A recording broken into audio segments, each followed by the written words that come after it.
Captain Lee Taman stood on the bridge of the New Sol, watching the red warning lights flash across his control panels. His mining ship was old, built from scraps and spare parts, but it had served him well for 15 years. Today might be its last day. "Captain, we're getting another message from the council ships," said his second-in-command, Officer Park Min-soo. The young man's voice shook slightly.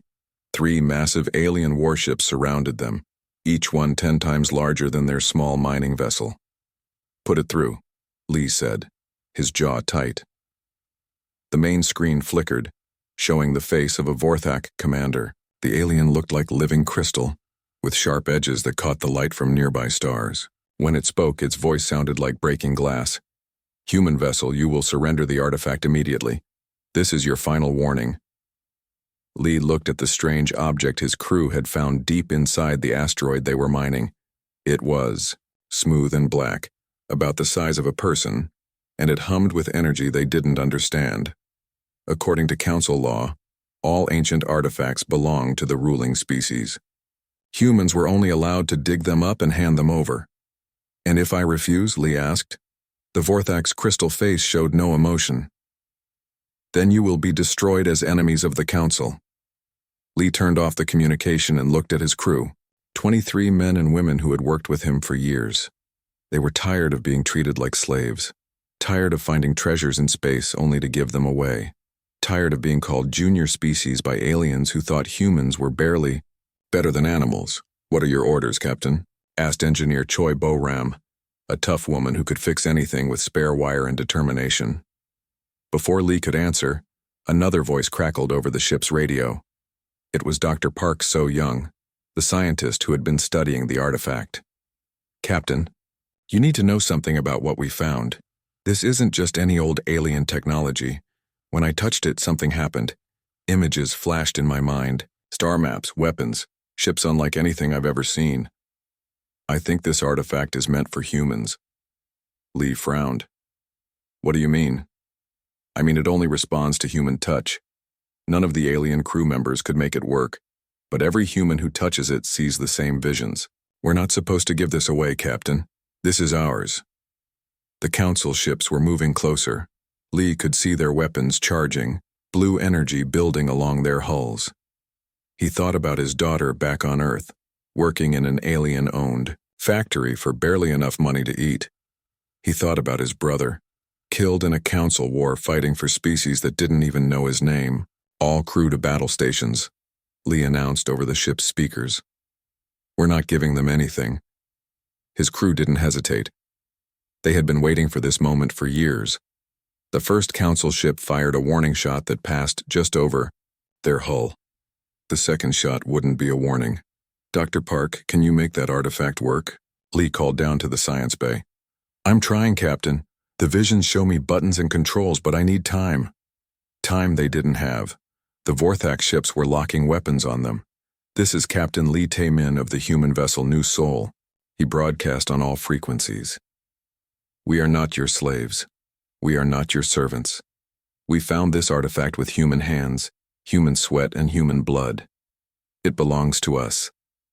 The Vorthak commander's laugh sounded like nails on metal. "Foolish humans. You will learn your place." The alien ships opened fire, but something strange happened. As the energy beams reached the New Sol, they simply stopped. A bubble of light had formed around the human ship, deflecting the massive weapons like they were nothing. "Captain?" Dr. Park's voice was excited. "The artifact is working. It's protecting us." Lee stared at the view screen in amazement. The most powerful weapons in council space couldn't even scratch their old mining ship. "Can we fight back?" he asked. I think so. The visions are showing me how." The New Sol began to change. Parts of the ship that had been dull metal now glowed with the same light as the artifact. New weapons appeared along the hull, weapons that looked nothing like human or alien technology. "Fire," Lee ordered. A beam of pure white light shot from their ship and hit the nearest Vorthak warship. The massive vessel simply vanished. Not destroyed, not exploded. It was just gone, as if it had never existed. The other 2 council ships tried to retreat, but it was too late. 2 more beams of light and they were gone too. Lee's crew stood in shocked silence. They had just destroyed 3 of the most powerful warships in the galaxy using technology they didn't understand. "Captain," Officer Park Min-soo whispered. "What have we done?" Before Lee could answer, every communication channel on their ship came alive at once. Human voices from across the galaxy, all talking at the same time. "This is the mining ship Busan. We just found another artifact. Freighter Daegu here. Our artifact just activated too. Research Station Titan calling all human vessels. We've been hiding artifacts for months." Dr. Park So-young appeared on the bridge, her face pale but determined. "Captain, I'm getting data from all over. Human space. There are hundreds of these artifacts, maybe thousands, and they're all activating at the same time." Lee realized what this meant. For 150 years, humans had been digging up these artifacts and handing them over to the Council. But some had been hidden.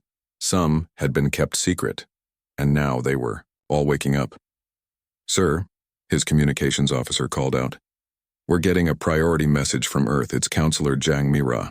The screen showed a middle-aged Korean woman in the formal robes of a council representative. But her face was hard, and her eyes were angry.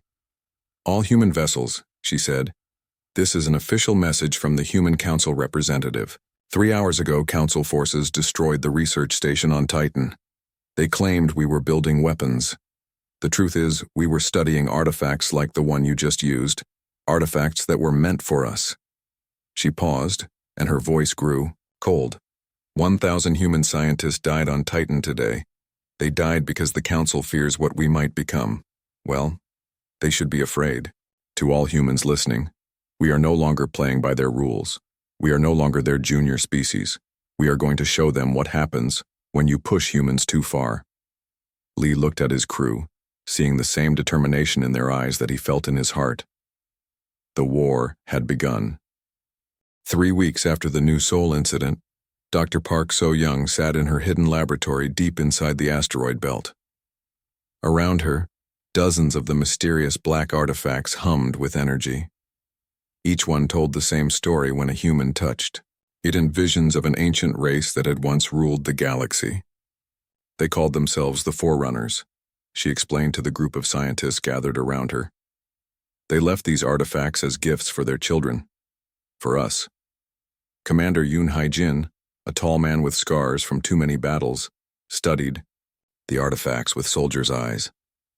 "You're saying these ancient aliens were human?" "Not exactly human as we are now," Dr. Park said. "But they were our ancestors. Millions of years ago, they seeded the galaxy with life before disappearing into another dimension. These artifacts were left behind as an inheritance. Engineer Choi Dong-woo, a small man with quick hands and a brilliant mind, picked up one of the smaller artifacts. Immediately, his eyes went wide as visions filled his mind. "I can see how they work," he whispered. "Ships that can hide between dimensions, weapons that strike from anywhere in the galaxy, manufacturing systems that can build fleets in days." Commander Yoon set down his coffee cup.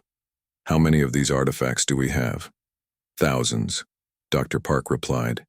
"Maybe tens of thousands. For 150 years, human miners and explorers have been finding them and secretly keeping some before turning the rest over to the Council. We've been building a hidden network, and the Council doesn't know? They know something is happening. Council ships have been attacking human vessels more frequently. They're getting scared." As if summoned by her words, Colonel Shin Ye-jin appeared on the laboratory's communication screen. The intelligence officer's face was grim. "Dr. Park, we have a problem. Council forces just destroyed 3 more human ships. They're claiming we violated salvage laws, but we know the truth. They're trying to stop us from gathering more artifacts." Commander Yoon stood up. "Then we stop playing defense. Colonel, how many of our people are ready to fight?" "Ghost Protocol has 40 teams across Council space. Each team has access to Forerunner technology. We've been waiting for your orders." Yoon smiled, but it wasn't a pleasant expression. "Time to show the Council what happens when they hurt our people." Admiral Kim Woo-jin stood on the bridge of the Council warship Harmony, watching his mixed crew of humans and aliens prepare for another patrol. For 20 years, he had served the Council faithfully, rising through the ranks despite being human. He told himself he was building bridges between species, Today, that lie was finally breaking apart. "Admiral," his communications officer called out, "we're receiving orders from Council Command. We're to proceed to the New Geneva colony and prepare for orbital bombardment." Kim's blood went cold. "On what grounds?" "The colony is suspected of harboring human resistance fighters. Command wants it destroyed as an example." Kim looked at his crew. Half of them were human. Good people who had joined the Council military believing they were serving a greater good. The other half were aliens who had been taught that humans were lesser beings who needed to be controlled. "Sir?" His human, First Officer Commander Li Bo-young, asked quietly. "What are your orders?" Kim thought about New Geneva. 2 million colonists, mostly families who had traveled there to start new lives. Children who played in the settlement's parks. Farmers who grew food for half the sector. "Prepare the ship for combat," he said finally. "Against the colony, sir?" an alien officer asked. "No," Kim said, his voice carrying across the bridge. "Against the Council fleet." The silence that followed was deafening. Then Commander Li Bo-young stepped forward. "Admiral, if you're doing what I think you're doing, you have my support." One by one, the human crew members voiced their agreement. The alien crew members looked confused and frightened. "Anyone who doesn't want to be part of this can use the escape pods," Kim announced. "I won't force anyone to commit treason against the Council." Half the alien crew left. The humans stayed. Engineer Choi Dong-woo's workshop had become the most important place in human space. Using the knowledge from the Forerunner artifacts, he had designed new weapons, shields, and engines that made human ships nearly impossible to defeat. "The key is dimensional manipulation," he explained to Captain Lee Tae-min, who had become something of a hero after the New Seoul incident. "These ships don't just travel through space. They can step sideways into other dimensions, where physics works differently." Lee watched as workers assembled the first of the new human warships. It looked strange, with flowing lines and surfaces that seemed to shift in the light. "How many can we build?"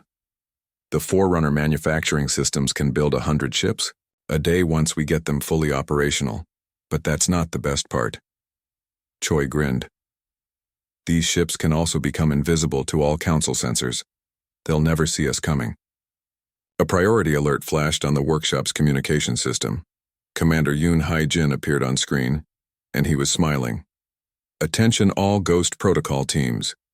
Operation Homecoming is a success. We've liberated 17 human labor camps across the Outer Rim. 3,000 of our people are free, and we've captured enough Council ships to start our own fleet." Cheers erupted throughout the workshop.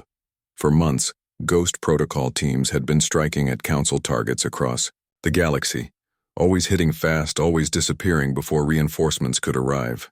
"But that's not all," Yoon continued. "Admiral Kim Woo-jin just defected with his entire battle group. 47 Council warships are now under human command. And he's not alone. Human officers across the Council military are abandoning their posts and bringing their ships with them." Lee felt his heart race. This was bigger than anyone had imagined. The Battle of Kepler Station lasted exactly 14 minutes.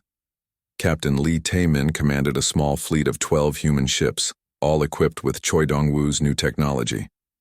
They faced a Council battle. Group of 60 warships guarding an important supply depot. The Council commander, a Vorthek named Hex Myron, transmitted his demands. "Surrender immediately or be destroyed." Lee's response was simple. "We don't surrender anymore." The battle began with the Council ships opening fire with everything they had. Energy beams and missile swarms filled space with deadly light.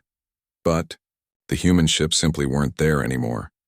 They had stepped sideways into dimensional space, becoming invisible and untouchable. When they reappeared, they were inside the Council formation. The new human weapons fired streams of energy that ignored shields and armor, striking directly at the molecular level. Council ships began disappearing, not exploding but simply ceasing to exist as their matter was converted to energy. In 14 minutes, all 60 Council ships were gone. The human fleet hadn't lost a single vessel. Lee opened communications to the entire sector. "This is Captain Lee Tae-min of the Human Liberation Fleet. Any Council forces in this system have 60 seconds to surrender or retreat. We are no longer your junior species. We are your equals, and we will be treated as such. The message spread across the galaxy faster than light, carried by quantum communication arrays. In Council chambers across dozens of worlds, alien leaders watched the battle recordings in growing terror. The humans had stopped playing by the Council's rules, and they were winning. President Kang Soo-jin stood before the emergency session of the newly formed Human Confederation. 6 months ago, she had been a colonial administrator on Mars. Today, she was leading humanity's fight for freedom. The Council has declared total war against us, she announced to the packed assembly hall. They're calling us a galactic threat that must be eliminated. 12,000 warships from 17 different species are moving toward human space. Murmurs of fear rippled through the crowd. But Kang raised her hand for silence. But we are not the same humans who first reached the stars 150 years ago. We have awakened something the Council fears more than any weapon: our true potential. On the main screen behind her, images appeared of massive structures hidden in deep space. They looked like planets, but covered in geometric patterns that pulsed with energy. Dr. Lee Hyun-woo has activated the Forerunner Forge worlds. These ancient manufacturing planets have been sleeping for millions of years, waiting for their children to return. Dr. Lee Hyun-woo floated in zero gravity inside the command center of Forge World Alpha. Around him, holographic displays showed the construction of ships unlike anything the galaxy had ever seen. The Forerunner technology didn't just build vessels, it grew them, like living things made of metal and energy. "How many ships can we produce?" asked General Park Jun-ho, the military commander who had taken charge of all human forces. "The Forge worlds can create 1,000 ships per day," Dr. Lee replied. "But these aren't ordinary ships. They can phase through solid matter, strike across dimensions, and adapt their armor to any attack." General Park studied the displays showing the Council's massive fleet approaching human territory. "They outnumber us 12 to 1. "Numbers don't matter anymore," Dr. Lee said with a smile. "We're not fighting the same kind of war they expect." Commander Yoon Hae-jin crouched in the shadows of a Council supply depot on the planet Zerion. His Ghost Protocol team had infiltrated the heavily defended world without triggering a single alarm. Their new Forerunner stealth suits made them invisible to all sensors. "Target acquired," whispered his team member, Sergeant Kim Da-yoon. "Main power generator is 200 meters ahead." "Remember the plan?" Yoon said quietly. "We're not here to destroy everything. We're here to send a message." The team moved like ghosts through the alien facility. Council guards walked past them without seeing anything. Security cameras showed empty corridors. Even the automated defense systems couldn't detect them. In the main control room, Yoon placed a small device on the central computer. Immediately, all the facility's systems began shutting down. But instead of going dark, the screens displayed a message in every language spoken in Council space. "You wanted to keep us as slaves. You have awakened something far worse, humanity with unlimited potential. This is your only warning. Surrender now, or face the consequences." By the time Council forces realized what had happened, Yoon's team was already gone. Similar strikes were happening across 100 worlds at the same time. Admiral Kim Woo-jin commanded the human fleet from the bridge of his flagship, the Liberation. What had once been a Council warship was now something entirely different. Forerunner technology had transformed it into a vessel that existed partially in normal space and partially in the dimension beyond. "Admiral," reported his sensor officer, "Council forces are massing at the Veil Nebula. It looks like they want to make their stand there." Kim nodded. The Veil Nebula was perfect for the Council's strategy. Its dense gases would hide their massive fleet until the last moment. They planned to ambush any human forces that came through. "General Park, are you ready?" Kim asked over the communication link. General Park Jun-ho's face appeared on screen from his command ship. "All forces are in position. Remember, we're not trying to win a battle. We're trying to end a war." "What's our strength?" Kim asked. 2,000 ships, Park replied. "Still outnumbered 6 to 1. Kim smiled. "Perfect odds for humans." The Battle of the Veil Nebula began when the Council fleet dropped out of hiding and opened fire with everything they had. Energy beams that could melt planets lit up space like artificial stars. But the human ships simply weren't there. Using Forerunner dimensional technology, the entire human fleet had stepped sideways into parallel space. From there, they could see the Council ships but couldn't be seen or hit. All ships, General Park broadcast, begin Phase 2. The human vessels reappeared, not in front of the Council fleet, but inside it. They materialized in the gaps between enemy ships, so close that the Council forces couldn't fire without hitting their own vessels. But the humans didn't fire conventional weapons. Dr. Lee Hyun-woo had unlocked the Forerunner's most terrible technology. Weapons that didn't just destroy matter but erased it from reality itself. When the human ships fired, Council vessels didn't explode. They simply ceased to exist, as if they had never been built. "This is impossible," screamed the Council fleet commander, a Vorthak admiral named Zexamiran. "No technology can do this." General Park's response was broadcast across the galaxy. "You're right. No technology you understand can do this. But we are the inheritors of the Forerunners. We are fighting with the weapons of gods." In 30 minutes, the largest fleet in galactic history was reduced to scattered survivors fleeing in terror. The surrender messages began arriving within hours. First came the Zephyrians, a bird-like species that had always been forced to serve the more powerful Council races. "We formally request to join the Human Confederation," their leader announced. "We offer our knowledge of atmospheric sciences in exchange for protection and partnership." The Quillan energy beings were next. "The humans offer us what the Council never did, respect and genuine cooperation. We abandon our allegiance to the Vorthak Empire." Even some Vorthak worlds declared independence from their own government. "The Crystal Lords have led us to disaster," one Vorthak colony broadcast. "We seek peace with humanity." President Kang Soo-jin addressed the galaxy from Earth. "We never wanted to conquer anyone. We wanted to be free. We wanted to be treated as equals. The Council made that impossible, so we made the Council impossible." She paused, looking directly into the camera. "To any species still fighting us, stop. Join us instead. We offer something the Council never could. A galaxy where every race has a voice, where technology is shared, where no one species rules over all others." In his private chambers on the Vorthak homeworld, Emperor Zexathoran raged at his advisors. "Impossible. How can these primitive humans defeat us? We ruled this galaxy for 10,000 years. His chief scientist, a nervous crystal being named Hexvor, showed him the battle recordings. "My lord, they're not using technology we understand. Their weapons violate the laws of physics. Their ships exist in multiple dimensions at once. Then, we use the planet killer," Zexathoran declared. "We destroy their homeworld. If we cannot rule the galaxy, then no one can." But unknown to the Emperor, Commander Yoon Hae-jin was already on his way to stop him. The final confrontation was coming, and humanity was ready. Commander Yoon Hae-jin moved through the shadows of the Vorthak Emperor's palace like a ghost. His team of 12 elite soldiers followed behind him, all wearing the advanced stealth suits that made them invisible to every sensor the crystal beings possessed. "Target is 2 levels down," whispered Sergeant Kim Da-eun through their communication link. "Palace guards don't know we're here."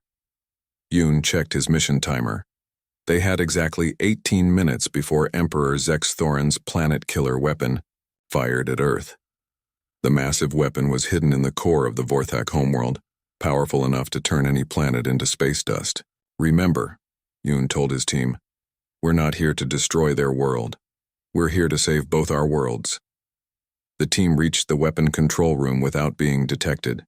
Through the transparent walls, they could see Emperor Zexathoran himself, standing before a massive control panel.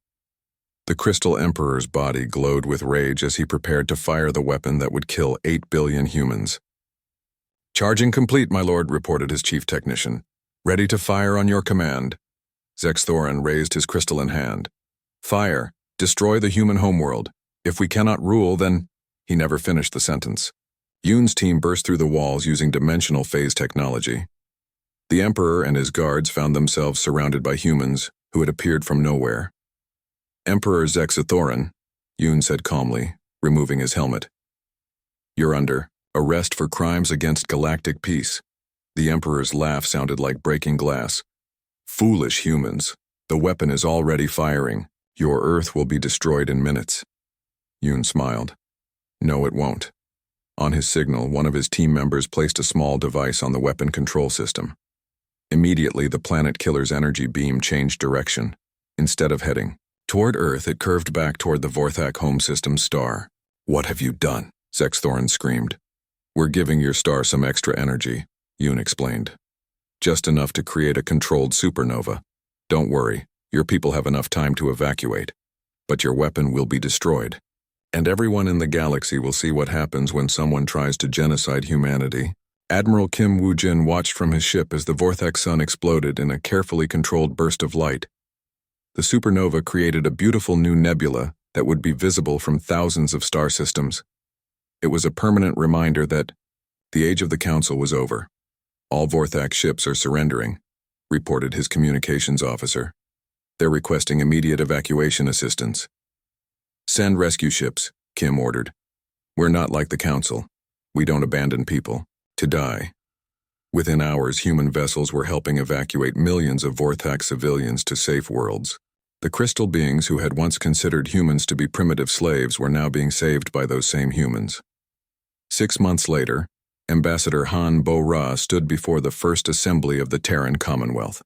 The Great Hall on New Geneva Station held representatives from 47 different species, some who had defected from the Council, others who had been freed from Council oppression. "Today we establish something new," Han announced to the gathered delegates. "Not an empire built on fear, but a commonwealth built on cooperation. Not a hierarchy where some species rule over others, but a partnership where every voice matters." The Quillen energy being designated Speaker Luxara floated forward. "The humans offer what the Council never did: respect for our unique nature and genuine partnership in exploration." The Zephyrian representative, Flight Leader Kesswind, ruffled her feathers in agreement. "Human terraforming technology has given us 12 new worlds perfectly suited to our atmospheric needs. In exchange, we share our knowledge of wind patterns and atmospheric sciences." Even the Vorthak had sent a delegate, a young crystal being named Clarity Hope, who spoke for the reformed Vorthak colonies. "The humans saved our people when our own emperor would have destroyed us. We offer our crystal-growing technology for peaceful construction projects." Ambassador Han smiled as she looked around the hall. This was what humanity had always wanted. Not to rule others, but to build something better together. "The Commonwealth Charter is simple," she continued. "Every species contributes what they can and receives what they need. Technology is shared, freely. No one species has power over any other, and if anyone threatens the peace, we all stand together to protect it." The vote was unanimous. Fleet Admiral Oh Seung-ho commanded the Commonwealth's new protective fleet from his flagship Unity. The ship was a marvel of cooperative engineering, human forerunner technology combined with Quillen energy systems, Zephyrian atmospheric processors, and Vorthak crystal communications. "Admiral," reported his mixed-species crew, "we're detecting raiders in the Outer Rim. They're attacking a peaceful mining colony." "Species?" Oh asked. "Unknown. They're not from any Commonwealth world." Oh nodded. There were still hostile forces in the galaxy: pirates, slavers, and remnants of the old council who refused to accept the new order. "Set course to intercept. Send a message to all Commonwealth ships in the area. We protect all peaceful beings regardless of species." The Unity and its escort fleet arrived at the mining colony within hours. The raiders' ships were primitive compared to Commonwealth technology, but they were heavily armed and clearly intended to enslave the colonists. "Unknown vessels," O broadcast. "You are attacking a Commonwealth-protected world. Withdraw immediately or face the consequences." The raiders' response was to open fire. The battle lasted 3 minutes. Commonwealth ships equipped with Forerunner technology made the raiders' weapons look like toys.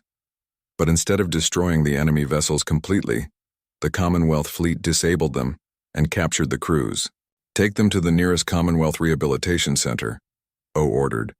Even pirates can learn to live peacefully.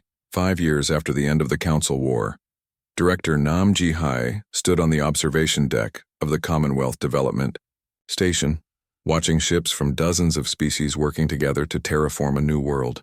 40,000 worlds under Commonwealth protection, she said to her assistant, a young Zephyrian named Swift Song. Species working together to build something beautiful. Through the transparent walls, they could see human children and alien youngsters playing together in the station's park. A human girl was teaching a young Vorthak how to play catch, while Quillen energy beings created beautiful light shows for everyone to enjoy. Director, Swift Song asked, do you think the old council leaders ever imagined something like this? Nam shook her head. They couldn't.